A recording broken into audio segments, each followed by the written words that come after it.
శుక్లాంబరధరం విష్ణుం శశివర్ణం చతుర్భుజం ప్రసన్నవదనం ధ్యాయేత్ సర్వవిఘ్నోపశాంతయే. వినాయకోద్భవం. కైలాసంలో పార్వతీదేవి తన భర్త రాకను గురించి విని సంతోషించి స్వాగతం చెప్పేందుకు స్నానం అలంకార ప్రయత్నంలో తనకై ఉంచిన నలుగు పిండితో పరధ్యానంగా ఒక ప్రతిమను చేసింది. అది చూడముచ్చటైన బాలుడిగా కనిపించింది. దానికి ప్రాణం పోయాలనిపించింది.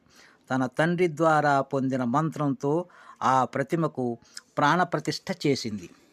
ఆ దివ్య సుందరుణ్ణి వాకిట్లో ఉంచి ఎవరిని లోనికి రానివ్వరాదని గట్టిగా చెప్పి స్నానం చేయటానికి లోనికి వెళ్ళింది. కాసేపటికి శివుడు వచ్చాడు.